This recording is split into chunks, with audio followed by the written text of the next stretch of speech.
Welcome to ABA Inside Track, the podcast that's like reading in your car, but safer. I'm your host, Robert Perry Cruz, and with me, as always, are my fabulous co-hosts. Hello, Rob. It's Diana. And it's me, Jackie. Jackie's still recording from a distant location. We should have done one where, even though Diana and I are in the same house, we should have had you have your own computer too, so we could all be at different computers talking at each other. Sound like it's not what I do all the time, every day. That's what everyone does now. I'm actually just outside your window. Ah! I thought that looked familiar outside. FaceTime HIPAA compliant is the question I have. Oh. It is not. And that gives you a little bit of a tip as to what we might be talking about on today's episode. But before we get into that, this isn't a podcast about our living situations. It's a podcast about behavior analysis and behavior analytic research. Every week, we pick a topic in the field of behavior analysis and we review some relevant research. So this is kind of an extra episode we're throwing out there because based on where we are in history, we're sort of in the midst of still a big global pandemic. And one of the things that have come to the forefront is how much we were not prepared to do everything on the computer. As much as we thought we were on screens all the time, we couldn't even imagine how much screen time we were going to be on the next month of our lives, right? And we had an episode last week where we talked about how providers in Italy, so we talked to Dr. Francesca Delia Espinosa about how she was using remote services to provide meaningful ABA support to families. So we thought, well, why don't we continue the discussion, talk a little bit more about telehealth? We'd done an episode about telehealth back in episode 88 on the ethics of using telehealth. People are less worried about the ethics of using telehealth now, though I think it's still an episode that's worth knowing about. So we thought, well, let's get some other articles about telehealth. Like, what else can we disseminate? What else can we get out there? I'm sure everyone's kind of scrambling to look for telehealth research. What can I do? How can I do it? So we wanted to kind of do our part and put out some information about telehealth that we could find and then do a discussion. So for everyone who's sort of just trying to scramble and juggle 50 things, here's a way to hear about 3 articles related to telehealth. And they weren't all about one subject, like teaching X skill or using telehealth to do one thing. So Diana had the idea, why don't we just call this our telehealth grab bag? Because we typically do those around this time of episode numbering anyway. So why not do a little grab bag here? So today it's a grab bag. So we're going to be talking about 3 articles related to telehealth, though not all about the exact same topic. And you have forgot to mention that this is part of our free CE series. Well, I didn't forget. I just hadn't done it yet. But thank you for doing it for me, Jackie. I appreciate it. Even though you're not here, you picked up on the cues. Good stuff. Such a cue picker-upper. Because I got such a good video camera. We'll talk about that later, about good video cameras and consulting. So yes, this is also, for those of you who are new to the show or who have listened before, we are ACE approved, but as part of our efforts to try to do what we can to help out the community of behavior analysts, this episode is going out for a free continuing education learning credit. Learning credit. Sorry. Lost my stimulus control over my verbal behavior there. So here we go. We're going to be talking about telehealth. So let's do a very brief discussion because I'm sure everyone sort of, if they didn't know what telehealth was last week, they know what it is this week. But just in case, let's quickly talk about what telehealth is. Yeah, so telehealth is a way that you can communicate virtually with someone else via a platform of your choosing. If it is part of the medicine field and you're providing services, then usually your platform needs to have some certification that it is confidential and HIPAA compliant, meaning that wherever your material is going to go when you're done is safe from hackers and safe from being stolen on the internet. So some HIPAA compliant software that is free, software called Doxy.me, and it's used by a lot of social workers and healthcare providers. There's also, you can also pay for those platforms. You can get more, bang for your buck. But if you're looking for like a quick HIPAA compliant place that you can virtually meet with someone, Doxy.me is one. Everyone now knows Zoom, right? I feel like everybody in the world is using Zoom to host Zoom parties and have Zoom classes. Zoom is also a platform that you can use. However, the free Zoom is not HIPAA compliant. Yes, so do not get the sense that if you're using Zoom to hang out with your friends, that you can now call your clients. And don't worry, everything is HIPAA compliant. When I'm playing board games online, no, you have to pay for the specific HIPAA compliant Zoom, which is like Zoom for healthcare, I think they call it, or Zoom Business for healthcare. Yeah. So you have to make sure. So that's one thing that I would suggest. I don't know. I just imagine when you talk about hackers, Jackie, like all the people from 90s movies are like, oh, I'm zero cool. Let me download all these files of medicine consulting. Yeah. I mean, right. But, personal information is in there. Yeah. And yeah, so that's something that you need to do. Although right now in the era of the pandemic, many insurance companies have waived the use of HIPAA telehealth in some senses. So depending on what state you are in, you should really look up and see, what is required for your state for this telehealth issue right now. But generally, outside of a pandemic, your platform should be HIPAA and FERPA compliant. So HIPAA is your confidentiality of your privacy protected information. FERPA is student information. So you want to make sure that it says that somewhere on when you're looking at the different platforms. Yeah, it does seem like a lot of it has to do with how you license the use of the software. Right. So if you hire someone, you're like, I want you to be my telemedicine provider or telehealth provider, then they have something that they sign. It's like a BAA, it's like a business agreement that you get into that says, okay, I'm HIPAA compliant. I'm going to encrypt this information. I'm going to store it securely. I'm going to do all these things. So if you don't have that, and some guy just sold you, out of a briefcase, or you put it in your mailbox so you didn't have to, you could be social distance and just gave you like a disc with something on there. It might not be HIPAA compliant just because it says it. And I think if you want to go back and learn the difference between FERPA and HIPAA, for the listeners out there, go back to episode 88, because we did spend a lot of time talking about the technical aspects and the differences between FERPA and HIPAA. What is HIPAA compliant? What is FERPA compliant? Because FERPA is not as stringent as HIPAA compliance is in terms of what you actually need to hide. So if you're an educator and you're thinking, oh no, but I can't pay for Zoom Business to run a lesson with my students, you actually probably don't need to, because you don't need HIPAA compliance to provide educational services in that regard. It's more the insurance, if it's health insurance paid. And usually these platforms will include an audio component and a visual component. So it's rare that you would just have a phone consultation, although that can be something now. But a lot of times when they're talking about telemedicine or telehealth, they're talking about a virtual meeting where you can see each other face to face. So that may require that you have strong internet connection. It also may require that you have a webcam. Oh, don't worry, Jack. I'll go into excruciating detail for my article of what you are required or what is recommended you use for your telehealth. I mean, I think it's something that if you've not thought about doing it before, it's something that you really need to think about, right? So, I've just dived into the field of telehealth just recently, as most Americans have, if you're, providing services. And I didn't even think about how am I going to protect confidentiality in my house?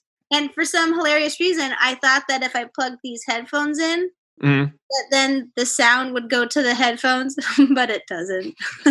It depends. It depends on the platform you're using. And again, every platform is different. We found this out. Like, I've gotten so many invites to so many things, and some of them, the webcam works, some of them, it doesn't work. You shouldn't be like, oh, I'm doing this platform and then not try it out first. You should definitely trial it out with someone that's not a client first. I think the key thing to remember when we're talking about telehealth, other than the HIPAA compliance, is that it is more like the umbrella term for any means of sort of video and audio conferencing from a distance. Don't get hung up on, for so long time, I thought telehealth was like, I have to buy the telehealth program. And it's like, no, I mean, we technically could be, we could consider this telehealth if we wanted to. It would be not HIPAA compliant telehealth. We'd be doing a bad job consulting to each other. But it's a low barrier to call something telehealth. It's a high barrier to then do it well and to do it in a way you're not going to get in trouble with somebody. Yeah. So you got to be mindful, right? So I suggest anyone that's thinking about diving into it, make sure that you're looking up your state's laws and the federal laws regarding confidentiality, regarding what you can and cannot do via telehealth, right? Like, you probably can't deliver a baby via telehealth. I mean, maybe. Speak for yourself. I can do whatever I want. I have a lot of self-efficacy about everything. True. That is so true, actually. All right. So again, if you want to get more into the nitty gritty of what's going to be, ethical practice with telehealth, you can go back to episode 88. That is also now good for a free learning credit. So you can go to our website, abainsidetrack.com/free-CEUs to find links to any of those free episodes, but this one will go there as well as in our main feed. So that would be a good place to look for more information. But let's move into the articles that we want to talk about today, which is, again, that telehealth grab bag. So we're going to be looking at a couple points. One I thought that, Diana, you brought to the group was one I think that looks at not just the use of telehealth, but really taking this time, as much as any sort of a crisis is always very scary, and there are a lot of just real logistical problems we have to talk about. Sometimes it is a nice time to take a moment, especially as things are becoming sort of, this is the new normal. Humans are really good at attenuating that way. But take this time to reflect on, what does this mean for our practice? Because, in a couple weeks, in a month, everything might just go back to exactly the way it was before. And do we want to do things differently? And what did we learn? What were the important lessons we learned from this process? And I think your article really speaks to that. And then, Jackie, you and I are going to talk about the more just nitty gritty. How can we use telehealth? And what are some things we should know about telehealth? Diana, why don't we start with yours? So, and we did the whole introduction, and I didn't even introduce our articles for this week. Sorry. It's very different. I need to see all of you in your same seats. When you're not there, I lose my hosting I didn't know ability. Since it was a grab bag, we were just going to do them one at a time. Well, it's not the grab bag. Like, we don't have the big bucket or the big bag of articles. Well, it's because there's not that many telehealth articles to pick from. It's a small bag. Very small bag.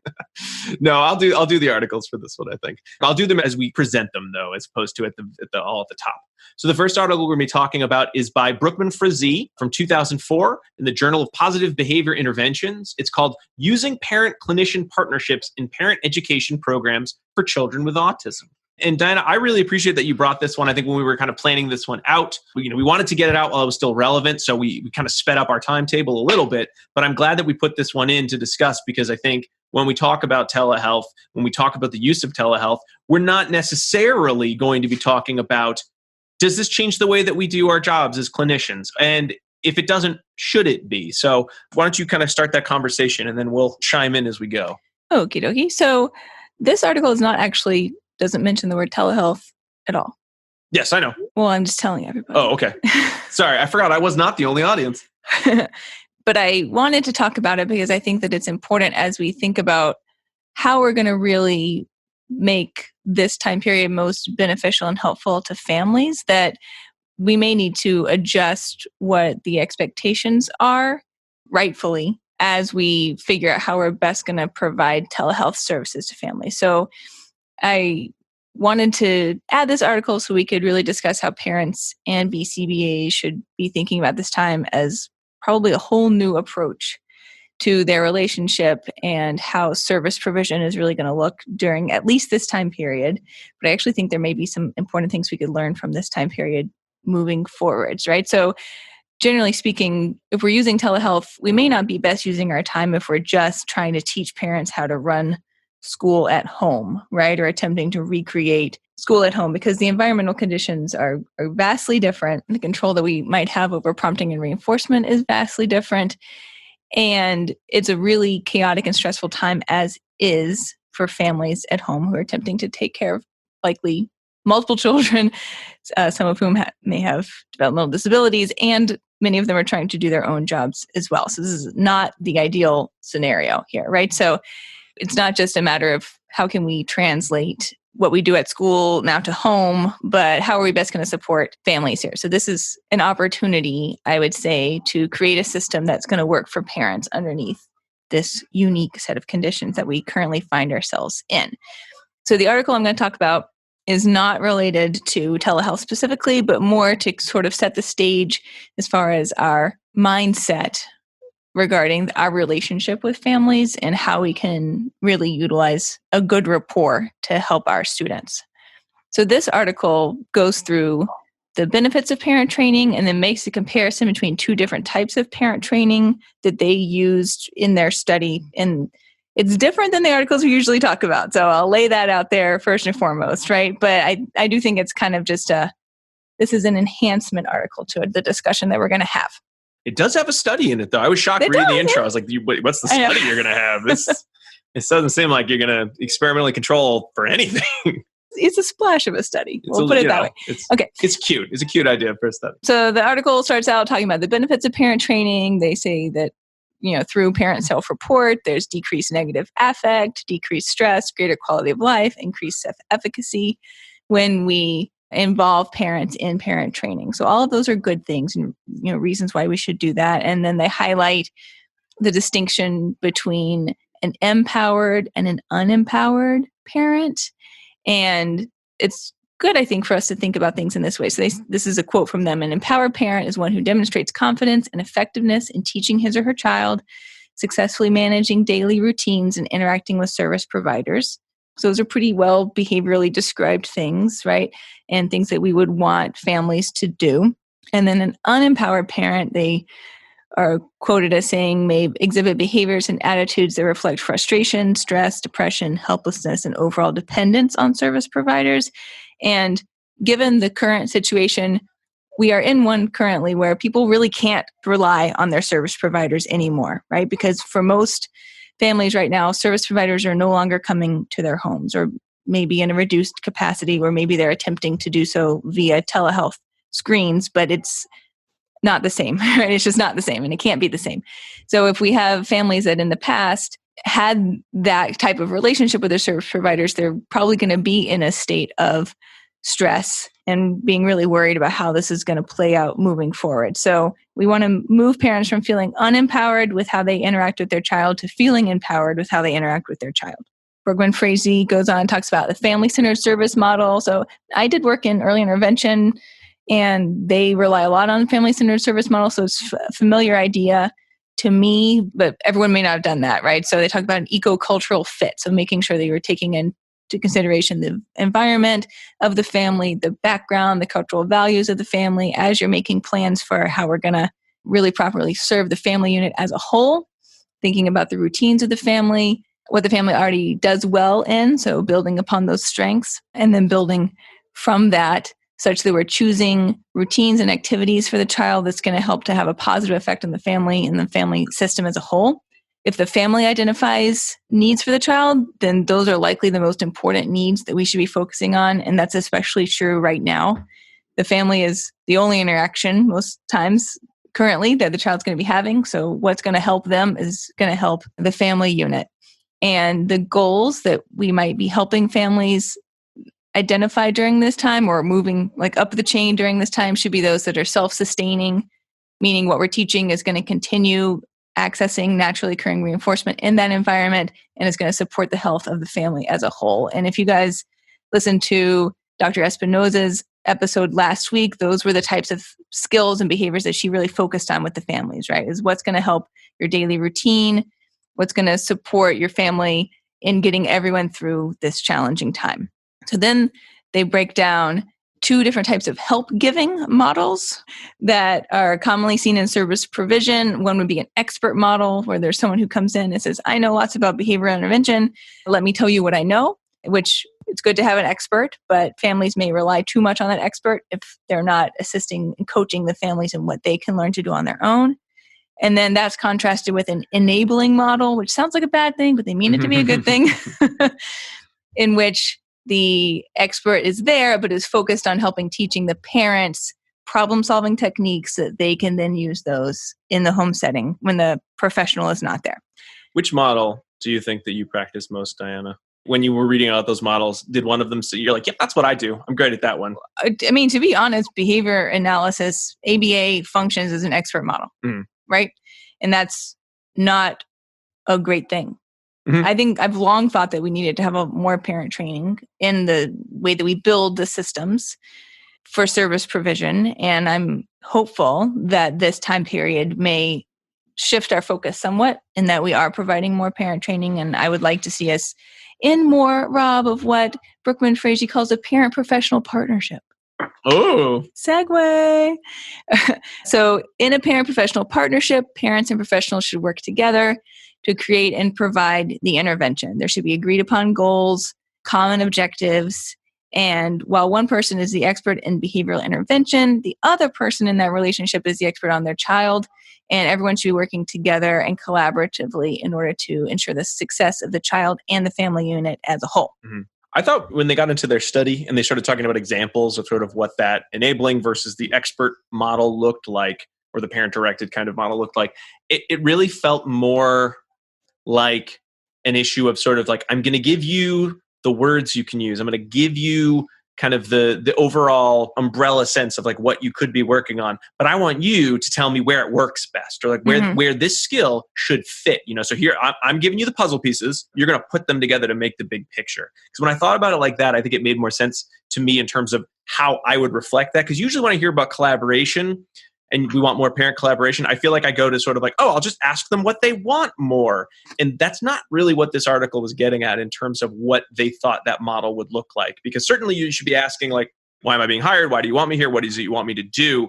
But just asking those questions doesn't mean that you then, after they tell you, say, okay, well, I know what to do now. You should do the X, Y, and Z. So it goes beyond just you the can matter take a back seat. I got it from here. Yeah. Right? It goes beyond just like, tell me what to do and then I'll do it. It's more, tell me what you want to do. Then I'll tell you some ideas that you could use, and then you'll show me where you're going to use them, and I'll kind of coach you through. Yeah, I really took it as a lot of parent coaching and providing a lot of opportunity for parent choice. Is the way I read it. Yeah. So the purpose of their current study was to compare this partnership model that I just described to a clinician-directed model, and they were measuring some things, and I'll describe those in more detail, but they're not the types of things that you and I perhaps would traditionally consider dependent variables, but I'll explain more. So they had 3 young boys who all had an autism diagnosis, were the participants in the study, as well as their families. The children were all aged 2, 2.5 to almost 3. And this was a PRT study. So PRT is pivotal response training. So what they were coaching them in was PRT. And I should talk more and more about PRT at a different time. So I'll just quickly give you the quote, like blanket sentence to describe PRT, which is, quote, that it's following the child's choice, reinforcing clear attempts, interspersing maintenance and acquisition tasks, responding to multiple cues, and using contingent, natural, and direct reinforcers. So there's a very quick version of some of the components of PRT. So everyone was getting that, no matter whether it was the clinician-directed or the parent-professional partnership arrangement. Everyone was getting PRT, is what they were learning how to do. So they did this experimental design. It was a little bit funky, and they had like repeated reversals. So basically, everyone had some sessions that were arranged like the partnership sessions, and some that were arranged like the clinic-directed sessions. And they were sort of alternated quasi-randomly within the overall training that the parents are receiving. So for each session, either the parent initiated saying, what should we work on? Or I have an idea type of thing. If the parent initiated during that session, it became a partnership session. If they didn't, then the clinician either initiated in a way that made it a partnership session by saying things like, oh, I see that Johnny is interested in the puzzle. Should we go over and try to play with him with the puzzle? Or I have a ball and my idea would be that you guys could throw the ball around. Is that something you want to try, or do you want to do something different? Right? So they were coaching them with ideas, but not telling them straight up what to do. So the clinician could either do that and make it a partnership session, or the clinician could just tell them what to do without giving them any options. And that made it a clinician-directed session. Okay? So during each of those, they videotaped and someone observed and recorded their interpretation of the following dependent variables: parent stress, which was like a 1 to 5 scale, parent confidence, which is like a 1 to 5 scale, child affect, which was negative, neutral, or positive. And then they did do a partial interval, 30 seconds of child interaction with parent. And they had 3 things that they were looking for within that. It was reciprocal, verbal or nonverbal exchanges, reciprocal play, and parent and child attending to the same activity, which are very common PRT sort of goals. Okay, so they did have some direct observation. The other ones were much more subjective, as you can tell. But they did IOA, and they had 2 people agree on how stressed or confident the parents looked during the session. So it was, like I said, different than what we might normally do. But just because it's difficult to figure these things out doesn't mean they're not important. It's just challenging. So I applaud them for making those attempts. And then that's what they did. So they had about 10 different sessions divided relatively evenly between the clinician-directed sessions and then the parent partnership sessions. And they measured all of these dependent variables. And what they found was that for the parent stress measure, parents looked less stressed. All three of the parents looked less stressed in the partnership condition. For the parent confidence, all three parents looked more confident in the partnership condition. For the child affect, two of the three children, at least in my interpretation of the data, had more positive affect in the partnership. The other participants seemed fairly neutral across the conditions. And then finally, for the child targets, so like I said, like the reciprocal play, verbal, nonverbal, reciprocal interaction with the parent, attending with the parent and jointly engaging in an activity, those were higher. The percentage of intervals in which they were engaging in those were higher in the partnership condition. Okay? So the takeaway from all of this is that if you, at least according to their findings and their results, if you include parents, give them more of an opportunity to interact in the sessions, have more of a say in the sessions, then likely, at least from their perspective, social validity on the intervention should be higher. And I think in this time period that we're in, this is critically important, that we're including parents and we're not afraid to make modifications on what are the types of things that we're going to be targeting so that it's feasible for parents to do those things, and that they're going to be skills that we're working on that the family is going to find helpful here in the short term while we are all doing our physical distancing. So that was, like I said, it's not a telehealth article specifically, but you could interpret much of what they did into a telehealth model. You could be providing this type of parent partnership through telehealth, right? And I think that this really could be an important consideration for us, not just now, but moving forward. And perhaps this time period could be a watershed change for how we approach the inclusion of parents in our sessions, right? So I think that there's a lot going on. Everyone's very stressed right now, but there could be some positives that come out of this too. And I think that thinking in the way that this article thinks could kind of help highlight that for some of us. Yeah. The kind of the messages that I will hear sometimes from home providers is depending on sort of what that initial kind of intake process looks like. Some parents, what they're looking for is like, could you come into the house and could you do the following with my child? Could you do X, Y, and Z? And there's always a sense of like, well, at some point, where's the parent training coming? Where's the parent going to learn how to do this? Because won't you leave? And I think providers get stuck because sometimes Won't you ever leave? you're going to leave, right? And I think that's hard because I think some parents don't understand that, that what they really want long term is they want to have the empowerment to be able to do a lot of what their home providers are doing. But in the short term, it's like, oh, it's so nice to see my child's having a good time. They're learning these things. They're doing all these things. This is so great. It's going to be hard for them to reflect on like, wait a minute. What if there's a pandemic and my provider can't come in my house anymore? Because who was thinking that more than, a couple weeks ago or a couple months ago, I should say, some parts of the world at least.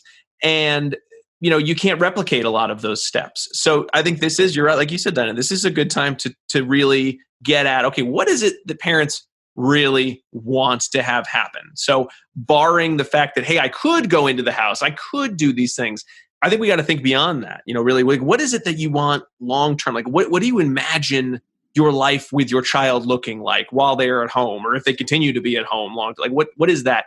And let's build from there, and then helping the parents sort of get at like what's going to be valuable to them.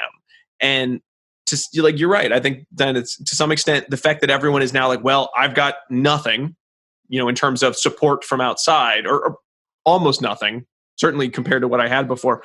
What is it I'm actually looking for? Like, what's going to get me through the day so that I feel like I'm doing my best by my child, I'm doing the best by my work, who's expecting me to still do my job from home, and do the best, to myself in terms of my ability to parent. I think everyone has, those hard decisions to make. It's no fun to have one more hard decision, but I think this is a rewarding hard decision, one that really dig deep and think about what are my values as a provider, as a parent, someone working with children. I think that can also be fairly stressful for a parent to think about, right? Mm-hmm. Yeah.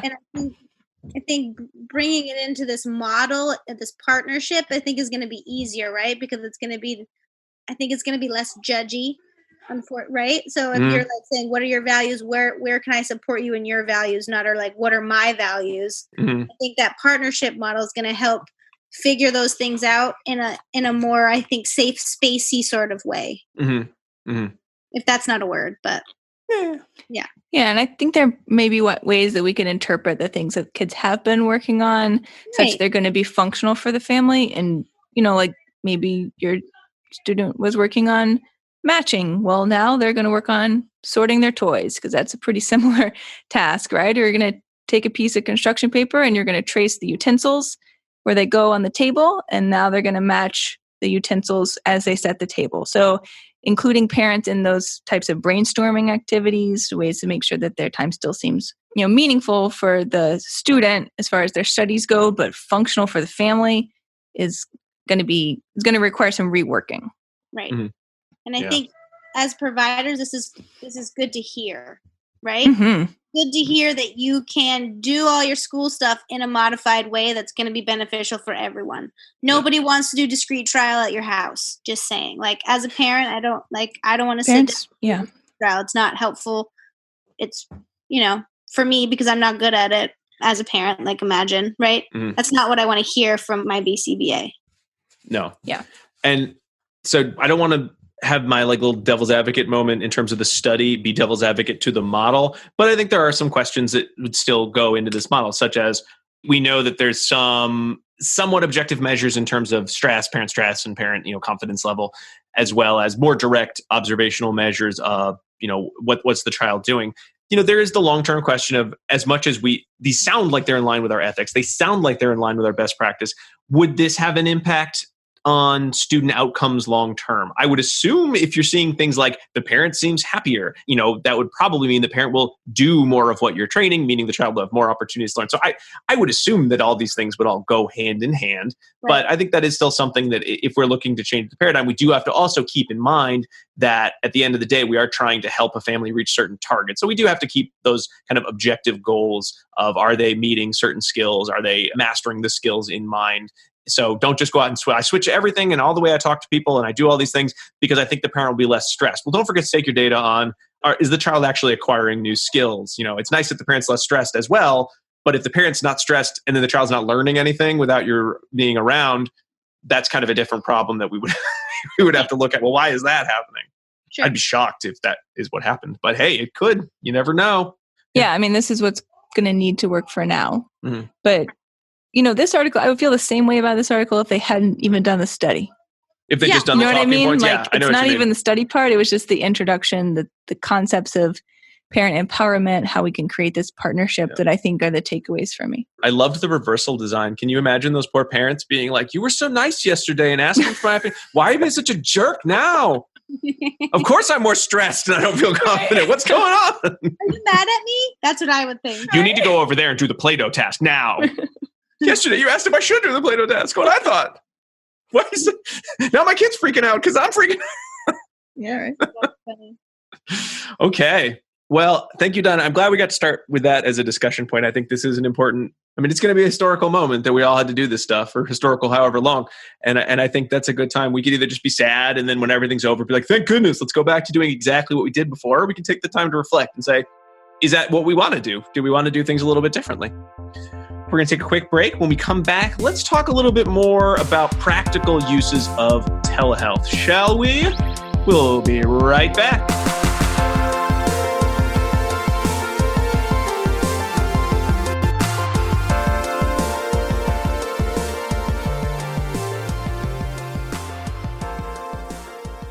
Do you want to be a BCBA? Sure, we all do. Now you can come to Regis College in Weston, Mass. to get your graduate degree. Choose from any one of these courses. Masters of Science in Applied Behavior Analysis. Masters of Science in Special Education. Dual degree in Special Ed and ABA. Or be eligible for your postmaster's certificate. You can complete your degree and be ready to sit for the exam in 2 years. And our 2017 grads had a 100% pass rate on the BACB exam.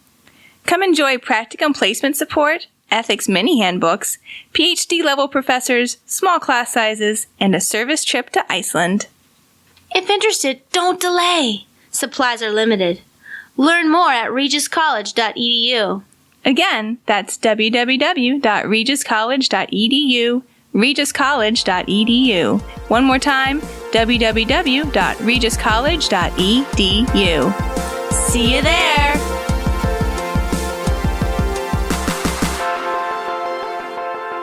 And we are back talking about the telehealth grab bag, a whole bunch of telehealth and a whole bunch of articles related to working with families from a distance. And before we get into an article about telehealth and FCT, I don't want to take a moment to remind everybody, we talked about it at the start of the show as well, but that ABA Inside Track is ACE approved. By listening to this episode, you are able to earn 1 learning credit. Now, the nice thing about this learning credit is this is one of our free offerings. So you can get a learning credit just by listening and just by going to the website, abainsidetrack.com/free-CEUS, free CEUs. You can go to get CEUs too, and it'll still be free, but wherever you want to go, it's free no matter where. You are going to have to put in 2 secret code words though, and I'm going to give you the first one of those now. It is UNO, UNO. It could mean one, or it could be the card game, Uno, which is really just crazy eights. I found that out the other day because we played a lot of Uno and then we played some crazy eights. Except crazy eights is not as good as Uno. Uno has more fun little tricks. So Uno is numero uno for me. Uno. All right. So Jackie, you are going to be talking about Wacker, Lee, Dalmau, Kopelman, Lindgren, Kuhle, Pelzel, Dyson, Schieltz, and Waldron from the Journal of Developmental and Physical Disabilities 2013 and their article, Conducting Functional Communication Training via Telehealth to Reduce the Problem Behavior of Young Children with Autism, which is kind of like a sequel to an article they'd done previously. They parsed their research out really well in terms of their publishing schedule. Yeah. So to be fair, they do reference that Wacker and all study quite a bit in this study. So it was in press as the time that this study was going out. So I'm assuming that it's 2013 as well. But what they're looking at here is we all know and love, functional communication training. We know it can be used to decrease problem behavior. We've seen so many replications of this throughout our field. And not only have we seen that it's effective, but we've also demonstrated in lots of research that it's deemed acceptable for parents who implement treatments in their own homes. And previous research suggests that the gold standard would be to conduct a FA so that we can figure out why problem behavior is occurring and then address that maintaining variable during functional communication training, right? So the idea would be to find another way that the participant or client could access that same variable that was serving to maintain problem behavior, right? So the introduction of this article, I think, is really helpful because it lays the groundwork on why we might need telehealth before this whole pandemic. And they suggested that the demand for behavioral analytics services is higher than the services that we can now provide. And we've all seen this, right? So they're trying to look at different ways that we can utilize our time better. So for those of you that, drive from house to house and go from clinic to clinic, that takes a lot of time up. And so they were looking at whether telehealth could do a similar function as these in vivo sessions without that, time that's required to get places. Mm-hmm. Barreto and colleagues in 2006 demonstrated that a professional could implement functional analysis and functional communication training via telehealth. So the purpose of this study really was to replicate those previous procedures where an FA was conducted, but that is in that Wacker and all in press study. And also looking at, in this study specifically, can FCT be conducted via telehealth while a BCBA is providing coaching to the parents? So here, again, they mentioned that Wacker and all in press study that showed that FAs can be conducted by parents. So they did that with 20 children using a multi-element design. And the current study was going to look at those effects immediately after that FA and look at the effects of FCT coaching via telehealth and then comparing it to the previous studies where coaching was done, in real time or in vivo. So that's where we're at, really. That's what this study is looking to do. It's a lot of participants. Yeah, it's a lot of participants, right? And one important thing to note here is that the parents weren't at their house. So I think this is one part that I missed right in the beginning introduction that I found slightly misleading, where the parents are going to the clinic, a regional clinic that's close to their house, and there's someone else there to help them set up. Yeah. So that's different than we could do now. Right. That's a little bit different than what we could do now, but I think the procedures themselves could be applicable. But I just want to pull that out there because that's one thing that I I think I missed in the beginning until I was like, who's this behavior assistant person? And then I had to go back. I don't want to get to the end, but I do wish they'd been a little bit clearer as to exactly what was that parent assistant doing, because I feel like if you saw a list like they could do X, Y, and Z, and it was more about like they helped them set up the webcam or whatever, that would be like, oh, we don't need that. Everyone's got a webcam nowadays. But if it were like, oh, well, they prompted them, they gave them all the feedback. Oh, that's Right. okay. That's Right. that's very different than, oh, the parents can do it by themselves. Like, oh, Yeah. So 13 of the children who participated in the previous study participated in this study. 4 of them who participated did FAs after the completion of the study of that previous study, but are now part of this study. But it's important to note that the FCT condition was completed immediately after the FAs. So it's all part of like one continuous telehealth session broken up into 2 studies. Clever. Mm-hmm. So the participants were between 18 and 83 months old. They had to have lived with 3 months old. I know, I don't know what that is, but I was like, that's kind of I think it's like 7.5. 6. So they had to have lived within 50-mile radius from participating universities, right? So they could go to these regional clinics. They had to display a variety of problem behavior that they were looking at. It was like aggression. They wrote them all out in the article. They had to have met the criteria for an ASD before this study came about. And the FAs in the previous study had to have demonstrated a social function for problem behavior, right? So they did not account for automatically maintained problem behavior here. So they had 16 mothers participate and 2 fathers. The average age of the parents was about 33 years old. What was it in months? I don't know. a million months really left me old. 380 months old. They had some level of post-secondary education, and 15 of them were married or living with their significant partner. But the kicker here, which I was surprised at, that I put little hearts on in my article, is that none of them had prior ABA experience, right? So this is really getting at the crux. Can someone that doesn't know anything be trained to do these pretty specific procedures? Mm-hmm. Yeah, so then they had these behavior assistants. So when the parents came to the clinics, these regional clinics or telehealth conference centers, right? They call them regional clinics. They would go to a room and there would be a family navigator there. They were the behavior assistants and they were on site. So as far as the article's concerned, it seems like they set up their room. They got things ready in the clinic for the procedures. They met briefly with the behavior analyst via teleconference to get things ready, but it didn't seem like they did a lot of the training. I think they were just there for setup support, but again, we don't really know, right? So that might be a little nicer to have that. But the behavior consultant trained the behavior assistants and trained and coached the parents during all of the functional analysis in the previous study and the functional communication trainings in this current study. Yeah, and I love like they picked these clinics because they had good internet connection. And they had the software already. So that makes sense. How's your health clinic? Best internet in the state. That's amazing. You're in number 1. What's your mortality rate? Ooh, really high. But our internet, mwah. Internet's so good, but don't come here if you don't need internet. So they used 6-second partial interval recording, which is very specific, to measure problem behavior. They also measured independent manning and toy engagement using event recording. So that's the appropriate behavior that they were looking for. And specifically for the FCT escape condition, they used event recording for a task completion. Makes sense, right? So that when they're looking for people to do something. So they had 60-minute sessions weekly. I think I read it was like up to 192 weekly visits in the cost, which included the FA and the FCT sessions. Yeah, some of them got pretty high. Yeah, but they had 1 to 5 5-minute sessions were recorded. So not the entire 60 minutes was recorded from what I read. They had high IOA across all the areas. In the article, they specified out like child behavior, parent behavior, right? So that was high. And they used a non-concurrent multiple baseline design across children to demonstrate functional control. The baseline from that non-concurrent multiple baseline came from the relevant FAs that were conducted.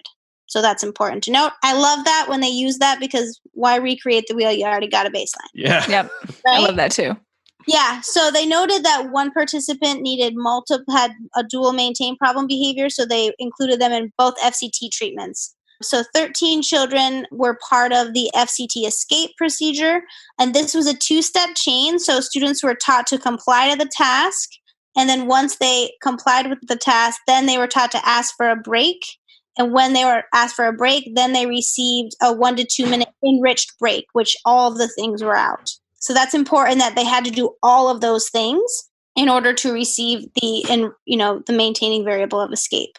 So sessions started with parents providing attention and toys for 20 and 30 seconds. So that's how all of these sessions are going to start. Then parents showed a picture or a card and said it's time to work. And then when work is done, we're going to play. So in this instance, because it's escape, parents provided specific verbal instructions and models to complete the task. If the child complied, praise was delivered. They had to do one trial per each task in the beginning. So an FCT 2 is what you'll see on the graph. If the child did not comply, they did hand-over-hand prompting. And then they provided another task that did not require hand-over-hand prompting. So you couldn't ask for that break until you did it independently. And over time, demands were faded back in until they were the same schedule of those other demands. One child actually had an FCT 20. I was like, go! She was going for it. And during these FTT conditions, target behavior was ignored. And so here again, they have this really lovely table that looks at kids that have their function of their behavior. 7 children had an escape function, 3 had an escape a tangible, and 3 only had a tangible function. So you may see the same kids in each of the FCT different types of conditions.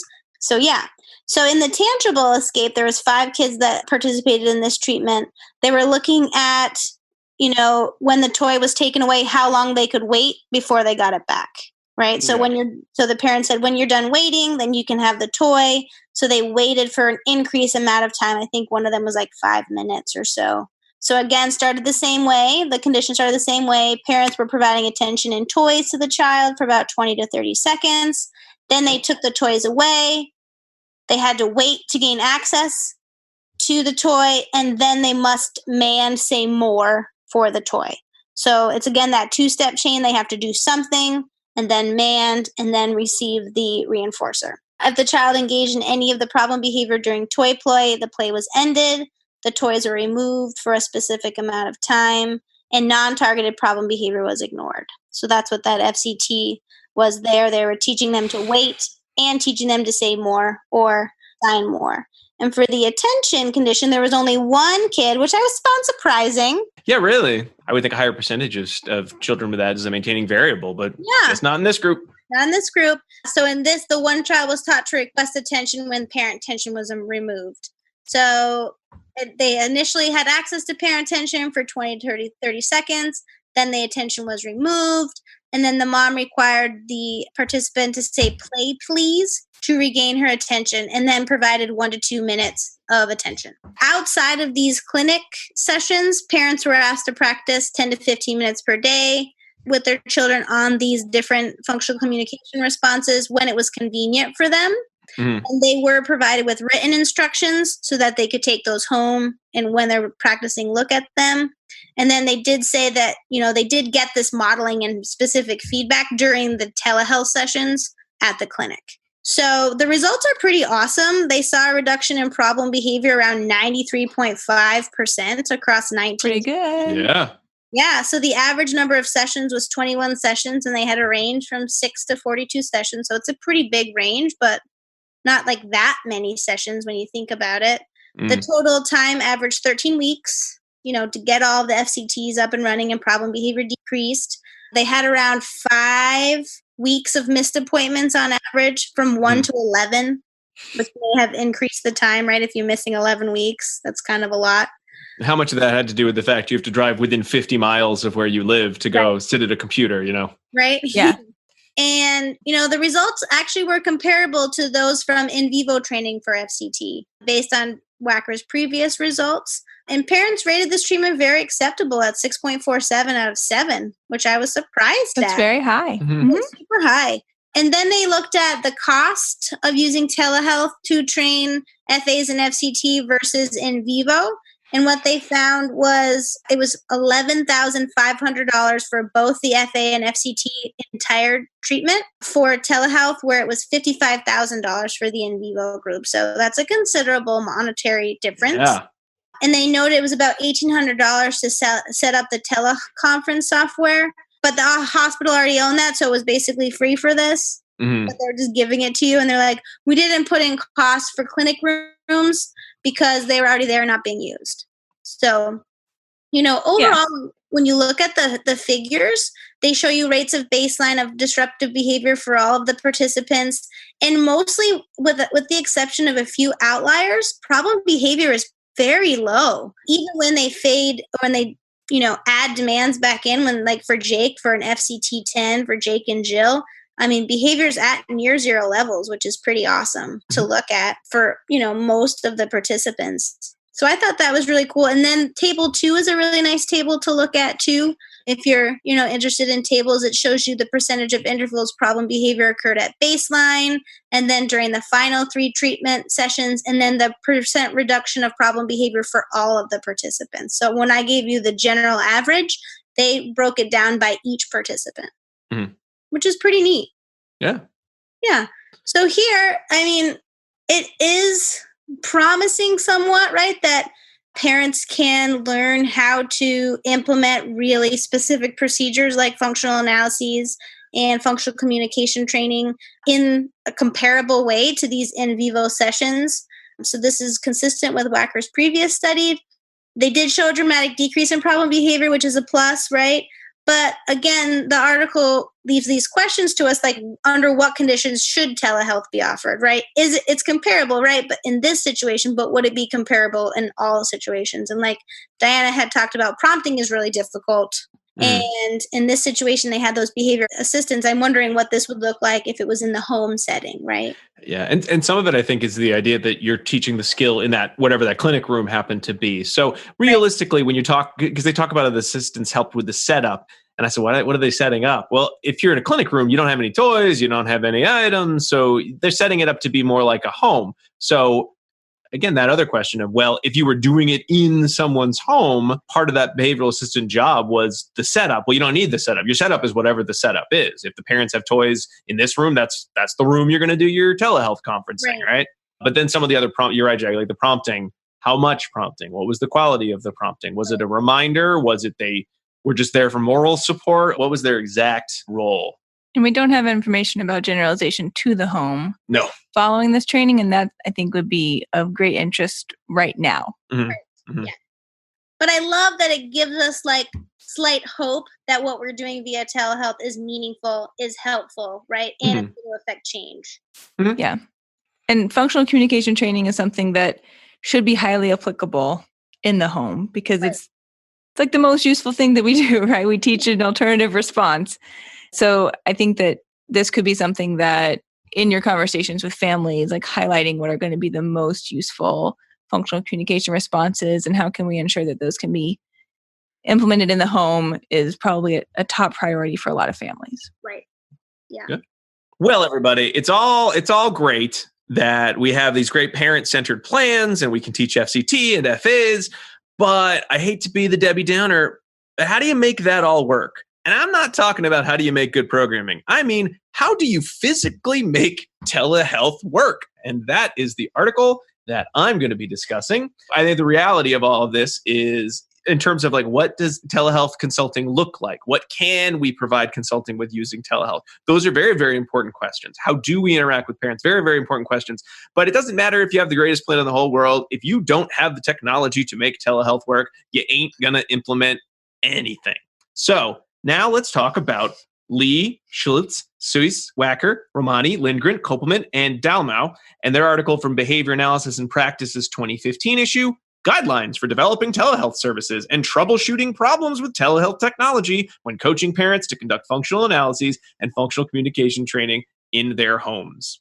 They were trying for longest title and most authors. I know, really. Geez. So unlike Jackie's article, this one doesn't speak a whit about how to train people in FCT or FA. All it talks about is not a whit. What did we do to make this happen? And I think the authors here were in sort of a good place to be in 2015, and that they were working with Iowa And one of the reasons that Iowa needs these services and probably has more of this setup and might actually be doing better with some of these services than some of our more less or highly populated states like Massachusetts is because they already were very rural and there already was a lot of physical distance between their locations. So even back in 1987, Iowa had developed this big fiber optic cable, the Iowa Communications Network. So they've been looking into telehealth practices for a very, very long time, as opposed to the hot minute the rest of us have been doing this. So these authors are coming to us to say, hey, here are all the problems we ran into in terms of the technology when we were trying to set this up. And here's how you can learn from it if you have decided to make your own little telehealth company or your telehealth consulting company. This article is not from 1987. No. That is when Iowa started. Okay. So they've had since 1987 to recognize the failings. I don't want to say the failings, but the fact that they have a highly rural area, they have a large distance and a lot of space, and they need to do something to increase communication capabilities in the state. Just clarifying, because those tips would be very out of date. Get your Apple II, get your floppy disk. No. These are relevant. And I do have some price updates with this article, but for the most part, I found that it was pretty much on point with this types of technology that we would be using today. So the authors say, hey, here's how we expanded the use of telehealth in Iowa from clinic to clinic. So like Jackie was talking about in the article she discussed, to clinic to home. So now we are actually talking about how to provide telehealth directly from a clinic location to someone's house. So we're not doing clinic to clinic anymore. So this is what you are probably running into right now with trying to serve your clients. And it was really a matter of how are we going to replicate what we've done? Because we know it can work. How do we take it to scale? So there are three technology areas that needed to be discussed in terms of planning for telehealth expansion. One was, how do we provide connectivity?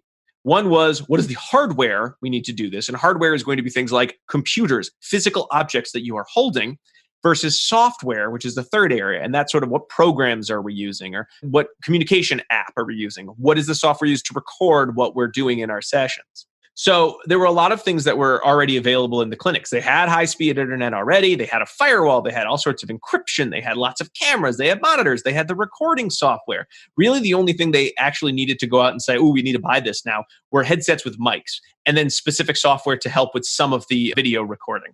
Everything else just already was there as part of their efforts. But this is not necessarily going to be the case for all families that you are trying to serve.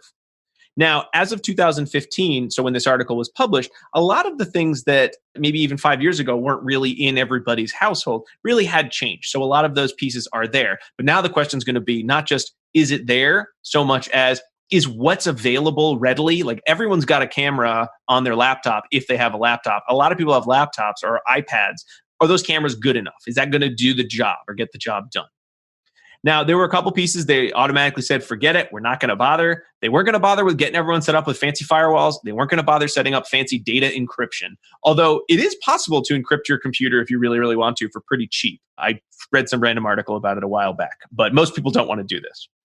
So the issue became, all right, well, we're going to need to get better connectivity, or what's the connectivity we need, and what's the hardware and software that we need. So just like anyone who's ever tried to build a computer, or anyone who's ever tried to price out technology, the question is never what's the best one, because the best one's always the most expensive. The question is, what's the best one for the lowest price? So where's that sweet spot in terms of the next best I want to spend this much and I want it to be, almost as good as the best thing, but I don't need it to be the best thing. And then finding that right quality versus cost graph, where do those two graphs kind of hit? And it needs to be something that's simple, that we can easily replicate in lots of households, and that families can use, that it serves to be reliable, it serves to be secure, and we can just do this with as many places as possible. So a lot of times they would start with a questionnaire, and they actually, in the article, I recommend you look at it, table 2. They have a whole long questionnaire asking the family things like, what kind of tech do you have? What ISP are you using? So internet service providers, like where do you get your internet from, basically. And then a bunch of other kind of steps as to how they would help the family find that information if they didn't have it. So once they knew what the family already had, they could compare it to what they were recommending the families would need to make telehealth effective. So we're going to go through each of those sections, connectivity, hardware, software, and then talk about their recommendations. So in terms of connectivity, on the one hand, I think we can all be flipping and be like, who isn't on the internet these days? Everyone's live streaming it up, even before the pandemic. But something that the authors brought up that I think is very important is that what we're talking about here is a behavioral teleconsultation. We're not talking about just video conferencing. So for example, if you've been asked to be in a meeting through, Zoom or whatever, you just need to sit there. You need to see everyone enough. You need to hear everyone enough to get the gist of what's happening. If you're doing meaningful behavioral teleconsultation, you are going to need to see people moving. You're going to need to be able to see as much of the environment as possible. You're going to need to hear multiple people talking, possibly over each other. You're going to need to be able to hear the distinct voices so you can pick up on variables and environmental cues. So it's going to be a lot more than just throw up your lap and turn on Zoom and then bam, we're all set. Use the mic that's built into the computer. That's not going to cut it. Yeah. And not every family has even the basics of what they might need either. So we shouldn't be flippant about that either. This is a real concern for some areas. This also means that you're probably not going to get by if you have a family who doesn't have computers. They just have their telephones, like an iPhone. They just have an iPhone or an Android phone. You probably are going to want more than that because there are other requirements too. Even though our phones have gotten really, really smart and really, really good, and our tablet technology, that probably isn't going to quite be at the level we need to do meaningful consultation. Think about it. You need to be able to see people's faces too. So if I'm talking to a parent and I can barely make out what they look like, it's hard for me to pick up on facial cues. It's hard for me to get a sense of, are they, do they understand what I'm saying to them? Is what I'm saying overwhelming? Are they distracted by what's going on in the environment? I can't tell because they're just a bunch of blocks on my screen. You need to have better connection than that. So in terms of the internet connection, we want to have something that has good speed. We want to have better picture so we can make out a lot more detail. We need to have less lag. So the time between when a signal goes from one computer to another one. And you'll probably notice this. I'm sure you've got that one coworker who's got the laggiest internet in the world, and they're always like doing that weird, wow, how'd you get to the other side of the room? Because their signal is so slow, and the computer is just trying to make up for the difference. So their suggestions were you need at least 1 megabyte per second download speeds and 1 megabyte per second upload speeds. And again, that just refers to how long does it take for data to go from wherever it's source to your computer and then vice versa in terms of upload. And they suggested a latency ping of 300 milliseconds. Again, all that is how much time does it take for my data to get from here to wherever it's going. Just like in Willy Wonka when they make him into a chocolate bar and he's traveling. It's the same technology, actually. Right above your head, a million pieces. You just take your giant behavioral consultants and you shrink them down and they appear on the TV. So the first piece of hardware that you need is a very, very large shrink. You need some Wonka vision, yeah. Okay, Wonka vision. So they didn't have that. So they went with the next best thing, which were, laptops. They recommended, and I actually used this the other day when I realized that I was trying to download something on my Nintendo and it was going really, really slow, speedtest.net, because I needed to know, is my internet just garbage or is the Nintendo just really bad at downloading things? And the Nintendo was really bad at downloading things. Let's just say that I could not have done behavioral teleconsultation on my Nintendo Switch given the speeds I was getting. But that's my own problem. They found that cable-based internet was best. So again, for Iowa, that works out because since 1987, they've been building these giant fiber optic cables. But if you're in an area that's using satellite or you dial up, you're probably not going to be able to get those speeds. And that's going to be something that has to be taken into account with your consultation. They also did want to look at wired internet. So I know all of us are using Wi-Fi right now like crazy, but they were recommending that families directly plug into the cable modem using an Ethernet cord. I'm sure many of you haven't seen an Ethernet cord in many, many years. I think I got like 5 of them in my basement right now, but it's the cord you just directly plug from your computer to the cable modem that you have. Some laptops might not even have those ports anymore, to be honest, because everyone loves Wi-Fi. So that's the connectivity. Looking at hardware, they certainly decided, rather than try to create some sort of teleconferencing platform machine for everyone's house, what if we just use computers? Because most people have computers or can get access to a computer, maybe with help from the hospital or the consultant, or they might just have something lying around that's not too old. They had a pool of laptops. So this isn't to say that all the families in Iowa just had laptops that would foot the bill. So they did have a big pool of laptops. They took out all the applications that would kind of suck away bandwidth. So things like torrenting software. So that's for you if you want to download like movie files. So they were kind of bare bones laptops in terms of what was available because they needed the bandwidth to be the maximum thing. So that was the only thing that the computer was meant to be used for, was teleconferencing. But you could make that happen with your everyday laptop. I'm sure there are programs you could get rid of and they could help you, or you could help your clients with what do you need on your laptop right now. The minimum tech hardware was that it was less than 2 years old, that it had USB ports, that it had at least an Intel i5 processor, which again, Don't worry if that doesn't mean anything to you. It's a number. It's Windows 3.1. You and so just like a modern-ish processor. So to give an example, they suggested that, you have those specs. I looked right now. If you wanted the best, according to the first website I went to that said best laptops with i5 processor from 2019, you could get a really good one from that list for about $600 to $1,000. But then if you just look for similar specs and don't say best one in there, $200, $300 right now online. So not incredibly expensive. Again, expense is relative to every individual, especially in times like this that are very tough on a lot of folks in the economy. But overall, in a grand scheme of cost, you can get a computer that will do good teleconferencing for not too expensive of money. Certainly less than I think like the couple hundreds to thousands they were talking about in some of the previous teleconferencing articles. In terms of looking at AV hardware, again, I bet a lot of you have learned this firsthand from all the Zoom meetings you've been going to in the past couple weeks, but they suggested using an external webcam. We have one that we use that we bought, I think, for the podcast when we were doing preview videos, and we thought the webcam would be good enough. We upgraded to a real camera at one point, but the one we got was about $45 to $48. And I'm going to tell you right now, when I'm in a meeting with this webcam, I look amazing compared to some of the folks out there. The lighting's got to be good, but for the most part, folks using, you can tell the ones who are using their internal like crummy old laptop webcams or their phones versus, my awesome, like $50 webcam. But I mean, and I know like the point of this article is to tell you like these are the ideal circumstances, and right now people may not have the ideal circumstances, and that's okay too. Well, I'm going to talk about why, because as much as I just want to look good in a meeting, that's a great reason to spend $50 on something. The reason they had was if you're using a webcam versus the internal webcam, like an external webcam versus your internal webcam that all laptops come with these days, you have a much better field of vision. Like you can do HD. It's a much wider frame. You also can often do things like zoom in or zoom out, which you can't do with the internal webcams. That is helpful. Maybe you can with software, but I don't know of any easy way to do it. It also, the digital cameras really amplify the signal. So they amplify the gain, which is they kind of amplify the signal that the camera sensor is picking up. So you're really able to see a lot more detail than you would be with an internal camera. They also talked about things like the fact that there's a built-in mic in most webcams. You may or may not want to use that. But then when you think about it, you can take those external webcams anywhere. It's like a tiny little camera that you can bring. And they even mentioned they had a couple families that had these like 16 feet USB extension cords. So if you're doing an FA and the only time problem behavior occurs is in this tiny section of the house and you can't get the laptop in there, well, you've got your tiny webcam. You can take your long cord and sort of, put it somewhere fancy or hang it over a light fixture and get a nice vertical view. So you have a lot more flexibility. And again, it was only $45 to $48 for the webcam we're using right now. I looked up what is the wire cutter, which if you don't go to the wire cutter, they have the best version of whatever, like for home goods, for electronics. It's a really, really great website. So I looked up what do they call the best webcams. So the best webcam right now was $70. They also said, what's the best cheap webcam? And that was only $32. However, the odds that you can get them shipped to you or even find them in stock is pretty slim right now. So if you didn't have a webcam already, I think it is going to be kind of hard to get a decent webcam these days. And if parents are like, I don't have a webcam, that's okay.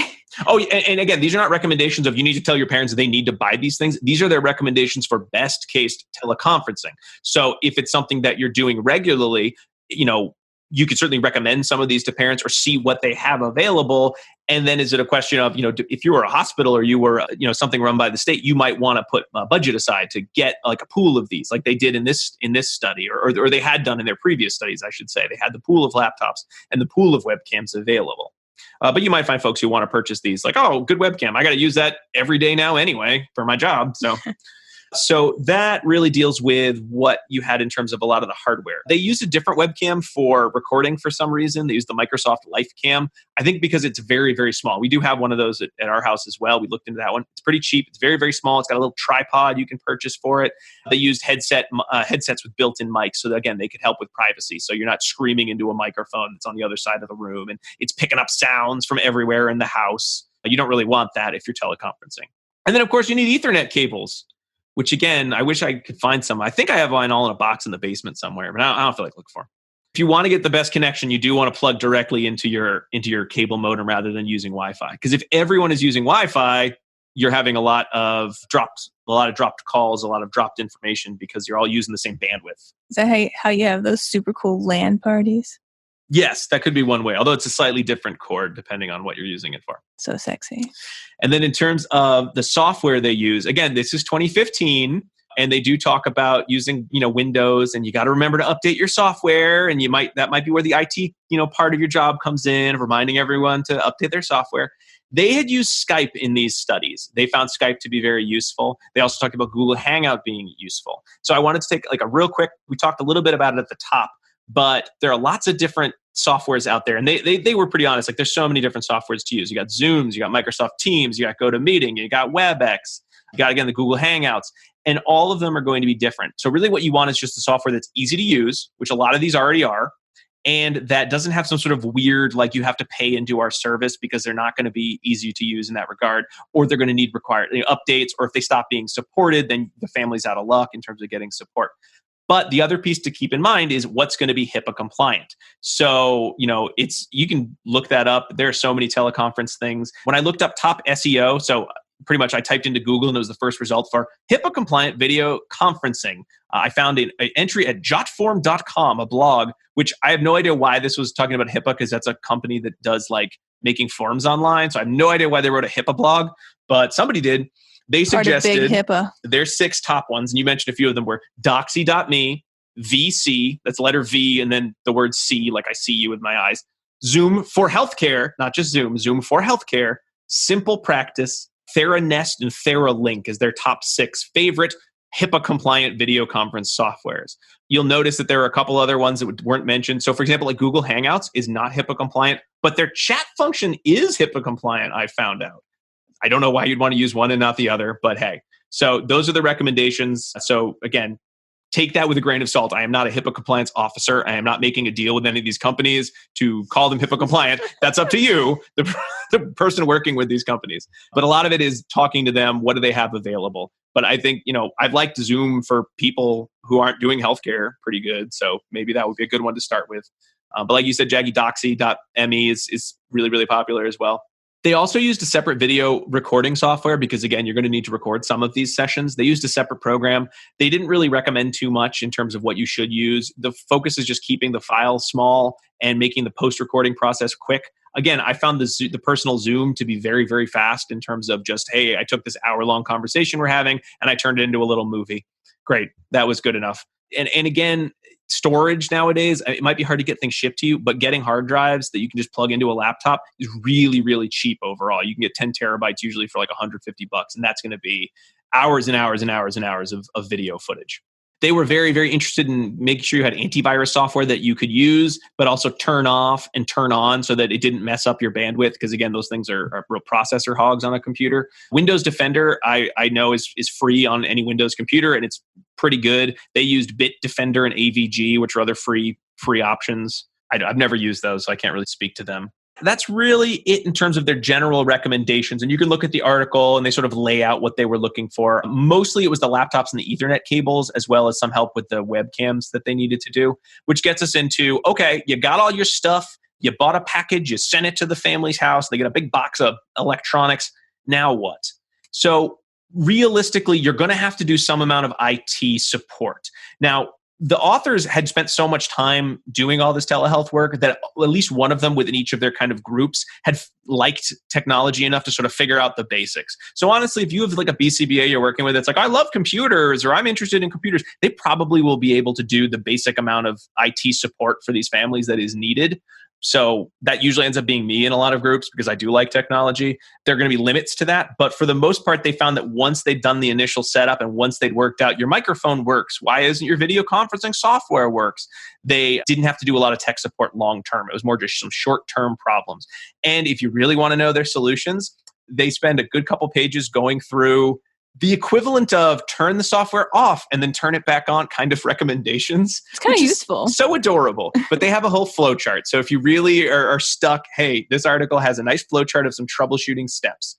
But realistically, they did not find as many barriers to using the technology as they thought they would. And I think I've heard that, but there was a talk at Babbitt a couple years ago about using phone conferencing technology, and they were using it all around the world, and they were very surprised at how few dropped calls they got. I think they had one family that said, we pulled over to the side of the road to do our consultation in the middle of Europe or something, and it all worked out fine. So I think our infrastructure, at least on a good day is strong enough that we can kind of make most of this work without a lot of additional IT support. So that's not going to necessarily need to be a cost, is their thought. But again, you got that flow chart if you want. Now, these are great recommendations. So it's going to be a lot easier to handle some of these because, cameras are a little bit more ubiquitous, though I think we all have kind of assumed that the cheap camera as part of a cheap laptop is going to be enough. So even though many of us have more technology in our house than we might have had 5 years ago, it's not necessarily going to be to the quality that you'd want to do meaningful teleconferencing. Maybe it is, though. So that's something you're going to have to check with the families you're working with. But they laid out those recommendations in terms of connectivity, in terms of hardware and software. So you're going to try to do the best you can. Now, unfortunately, we're already in the midst of this pandemic. So if you're deciding my client needs a new computer, it may or may not be easy to get that to the client. So you may have to do what you can with what is already present. That's sort of a reality of right now.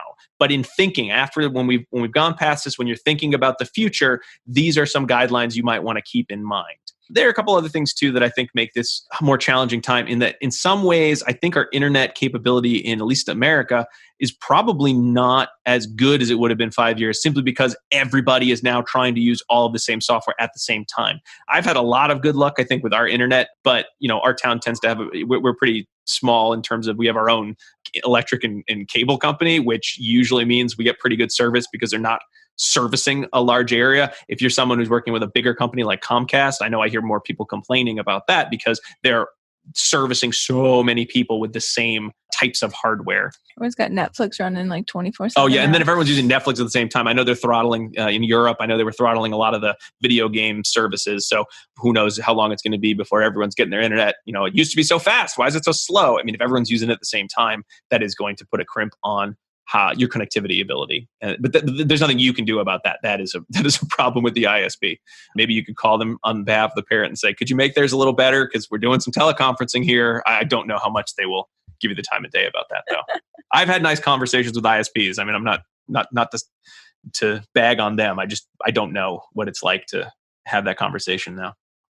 And that is our IT Minute with me, Rob. Thanks, IT.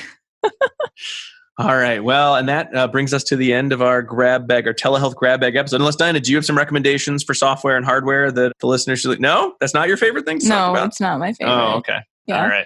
I think this is good to know that the flow chart on how to fix things was pretty useful. Mm-hmm. And have you been using it?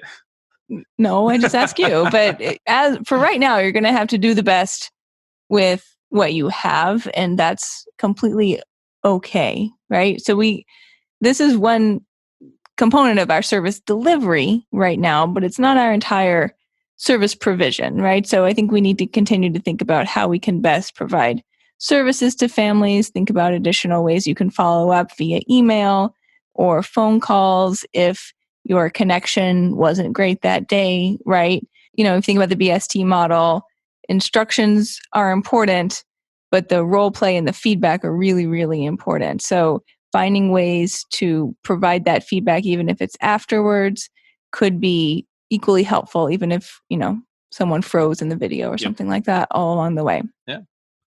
All right. Well, that brings us to the end of our old telehealth grab bag. We hope you found this to be useful and pertinent information to your practice or to your future planning.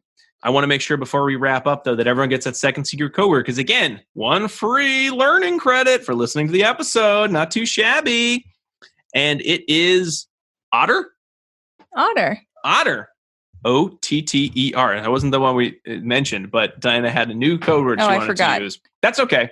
That happens sometimes. As long as we get them down in the final analysis. It's a little creature. It smashes little clams, it puts on a belly and hits it with a rock. They're adorable. Otter. To bite your face off. No, stop it. All right. And that brings us to the end of ABA Inside Track. I want to thank Diana and Jackie for their help, especially in putting a little extra time in so we could get this episode out to you as quickly as possible. Sure thing. When it would hopefully be the most helpful. And we also want to say a big thanks to you, the listener. If you like the show, why not think about subscribing to us on Apple Podcasts, Spotify, Stitcher, or wherever you like to get your podcasts. You can also find these posted on YouTube with the YouTube subtitling features and on our website, abainsidetrack.com, where you can find the episodes as well as links to the articles discussed.